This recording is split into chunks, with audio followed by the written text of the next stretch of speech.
So I was working on a video recently on the Epson v600 and how I scan my film at home, but over the past couple months I've been getting more and more upset with my results that I've been receiving from that scanner. First off, I keep getting a ton of Newton rings in my images, even using the film carrier that the v600 comes with. It also takes forever and the images still aren't even that sharp. And lastly, even on the flattest color profile possible on the Epson v600, I'm still getting a bunch of weird color casts, a bunch of red and magenta tones that are just throwing my image off completely, and it takes a lot of time to correct. All of these reasons have made me rethink going with the flatbed scanner like I originally did, and going with a mirrorless or a DSLR scanning setup instead. So I went over to B&H online and grabbed a pretty affordable setup going. I ended up going with a copy stand that I built myself from Home Depot for only like $45 instead of like the $300 that some of those are going for. Damn. On top of that, I got the Cinestill CS Lite. This only has a 95 CRI rating instead of the 99 CRI, but those are like $100, $200, and I just can't afford that.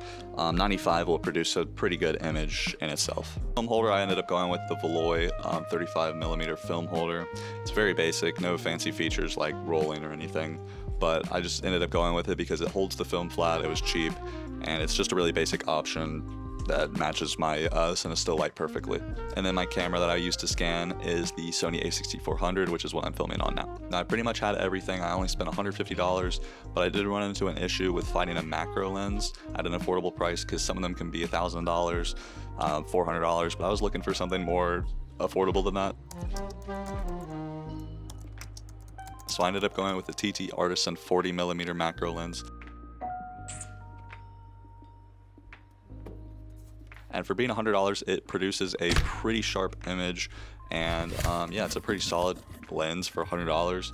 It is fully manual, and when I mean fully manual, I mean fully manual. It has no electronics, has a aperture ring on the camera, as well as completely manual focusing. And to actually mount my camera to the copy stand that I built, I bought a small rig clamp for like $40 on Amazon, and it's really good. It holds the camera really steady. And it also pretty much gives me a pretty solid alignment on the film and the camera, so I didn't really have to do much adjusting on that. Right now I'm going to go through it and scan 12 images. It took me the same time to do this as it does to take one single image on the Epson. These are all cut, so it took me a little longer. It took me 2 minutes to scan 12 images, which is about 6 minutes for a roll, but if they're not cut, I've went through a roll in about 30 seconds before. And after that I'm done scanning, I go ahead and bring them into my computer to edit them in Lightroom. So we brought the images into Lightroom to edit, and I converted them both with Negative Lab Pro, and I added the exact same settings on each. And as you can tell, the Sony is on the left and the Epson is on the right. There's a drastic difference in the colors and the details of the image. The colors are much more saturated on the Sony and much more accurate to where I was in the moment, as well as the detail is preserved so much better on the Sony scan than the Epson. And this is without any sharpening added, so I could still add a little bit sharpening and it would definitely improve the image. But the Sony image is almost a finished image just after converting and adding a few minor adjustments to the white balance and the exposure, but I added the exact same settings to both images. And here's the second image just to show you that it is a consistent thing. This one's a little bit less like right at your face, but if you do look at the image, the Sony is much like brighter, it feels like. The colors are much more saturated, but like overall it's not a huge difference, but the Epson definitely is much more duller. It feels like it has a green cast to it, not a huge deal.